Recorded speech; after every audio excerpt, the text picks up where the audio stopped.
இல்லை, அதில் வந்து ஒருத்தருடைய பாக்கெட்டில் வந்து மாண்புமிகு டாக்டர் கலைஞர் அவருடைய படம் இருப்பது போல் மார்ஃபிங் பண்ணியிருக்காங்க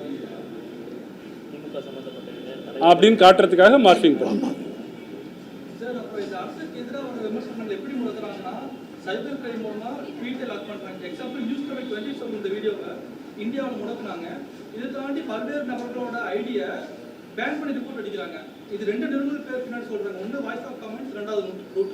இதை எப்படி தடுக்கிறது? அதாவது நாங்கள் தவறு இழைப்பவர்களுக்கு எதிராக புகார் கொடுப்போம் என்று சொன்ன அதே வேளையில் உண்மையை சொல்லக்கூடிய அல்லது இந்த அரசுக்கு எதிரான உண்மைகளை வெளிக்கொணரக்கூடிய யாருக்கும் சட்ட ரீதியாக அனைத்து உதவிகளையும் செய்ய வேண்டும் என்று கழகத் தலைவர் அவர்கள் சொல்லியிருக்கார்கள். அப்படி கணக்குகள் முடக்கப்படுமானால், சட்டத்திற்கு விரோதமாக கணக்குகள் முடக்கப்படும் என்றால், அல்லது பொய் புகார்கள் கொடுத்து காவல்துறையினரால் தேவையில்லாத நடவடிக்கைகள் எடுக்கப்பட்டால் அதற்கும் திராவிட முன்னேற்ற கழகத்தினுடைய வழக்கறிஞர் அணி உதவிட வேண்டும் என்று தலைவர் அவர்கள் கூறியிருக்கிறார்கள். அவர்களுக்கும் நாங்கள் பாதுகாப்பாக இருப்போம்.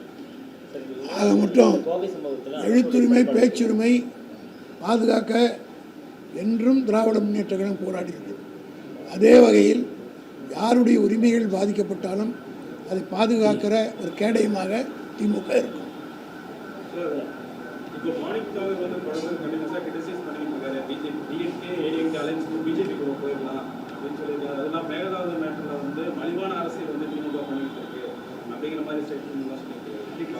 யாரு? மாணிக்கதேவரா?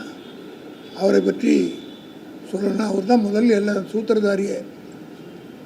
அதாவது வந்து ஒரு எலெக்ஷனில் நின்று ஜெயிச்சு வெற்றி பெற்று பழமொழி சொல்லுவாங்க, கல்லறை காய்வதுக்குள் கள்ளக்காதல்.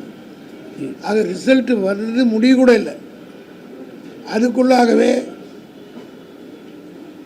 தவேகாவுக்கு போய் சேர்ந்தவர்கள் காங்கிரஸ் கட்சிக்காரர்கள். மற்ற கட்சிகள் கூட, மற்ற தலைவர்கள் எல்லாம் எங்கள் தலைவரை வந்து பார்த்து விட்டு தேர்தலில் வெற்றி பெற்றதற்கு நன்றி சொல்லிவிட்டு போனார்கள். ஆனால் காங்கிரஸ்காரங்க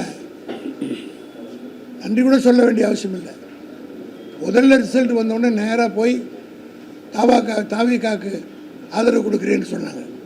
காரணம், அவங்களுக்கு 59 வருஷமாக ஆட்சியில் மந்திரி பதவி தமிழ்நாட்டில் கிடைக்கல அவங்களுக்கு. அதனால் ஒரு பழமொழி சொல்லுவாங்க. அந்த வகையில் அவர் காணாததை கண்டால் கண்டதே சொர்க்கம்னு சொல்வார். அதுபோல் காணாத ஒன்று ஆட்சிக்கு 2 மந்திரி பதவி கிடைக்கிறது ஒன்று, காணாத ஒன்றை கண்டுவிட்ட உடனே ஓடி போய் அங்கே சேர்ந்துட்டாங்க.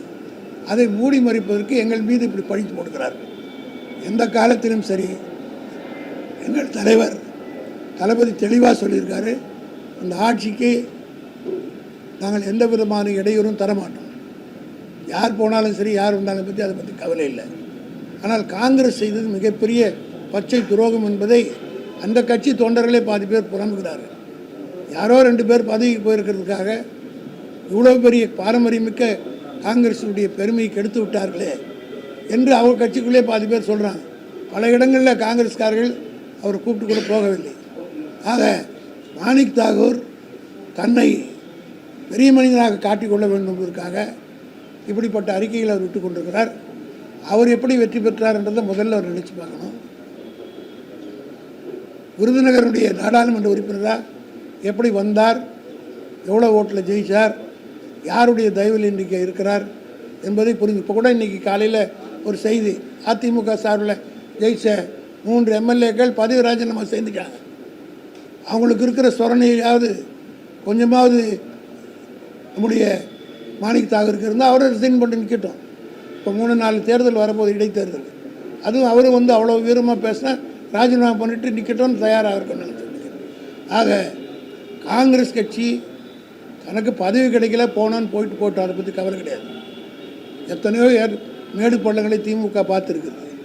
ஆக இது ஒன்றும் நிரந்தரமான தோல்வி இல்லை. இன்னும் சொல்ல போனால் திமுக தோற்கவில்லை. ஒரு நிலையான ஆட்சியும் ஒன்றும் பெருசாக பெரிய மேண்டேட்டும் இந்த ஆட்சி கொடுத்துடல. இதுவரையிலும் இல்லாத அளவுக்கு ஒரு மைனாரிட்டியோட எங்கள் பக்கம் தான் அதிகமான ஓட்டுகள், எதிர்ப்பு தான் ஓட்டுவது.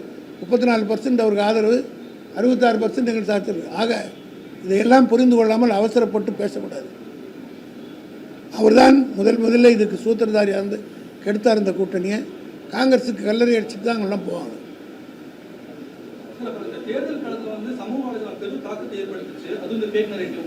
பட் பிஃபோர் நீங்க கவர்மெண்ட்ல இருக்கும்போது ஏன் எந்த ஃபேக் நியூஸ் நடவடிக்கை எடுக்கல? எக்ஸாம்பிள் கரூர் ஆகட்டும், பல்வேறு குற்றச்சாட்டுகள் வந்துச்சு. டெய்லி இன்ஃப்ளூயன்சர்ஸ் மூலமா வாட்ஸ்அப்ல நிறைய ஃபேக் நியூஸ் வந்துச்சு, நீங்க நடவடிக்கை எடுக்கல. அதாவது திமுகவை பொறுத்த மட்டும் தமிழ்நாட்டு மக்களை நாங்கள் நம்பினோம். காரணம் என்னென்னா, இந்த மாதிரி பச்சை பாம்பு எது பச்சை கொடி எதுன்னு புரிஞ்சுப்பாங்கன்னு பார்த்தோம். அதனால் வந்து அவங்களுக்கு வந்து பச்சை பாம்புன்னு எது பச்சை கொடி எதுன்னு புரிஞ்சுக்காம ஓட்டு போட்டுட்டாங்க. இப்போ வருதுறாங்க. அது மட்டும் இல்லை, நான் வெளிப்படையாக சொல்கிறேன், நாங்கள் செத்த பாம்பை அடிச்சுக்கிட்டு இருந்தோம், இவரை பற்றி இக்னோர் பண்ணிட்டோம்.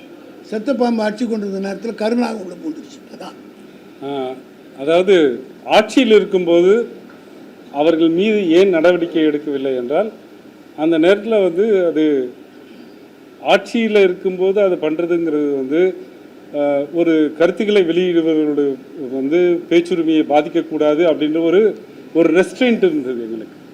இப்போ அந்த ரெஸ்ட்ரெயின்ட் இல்லை. அதனால தான் இந்த நடவடிக்கை நாங்கள்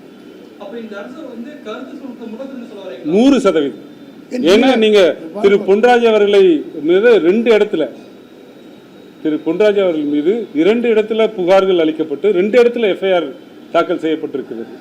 அது வந்து திரு நிர்மல்குமார் அவர்கள் மார்ச் மாதத்தில் கொடுக்கப்பட்ட புகாரை 12/5/2026 அன்று அவர் அமைச்சராக பொறுப்பேற்றவுடன் காவல்துறையில் வந்து அவர் மீது புகாரை அவருக்கு வெளியிட்ட ஒரு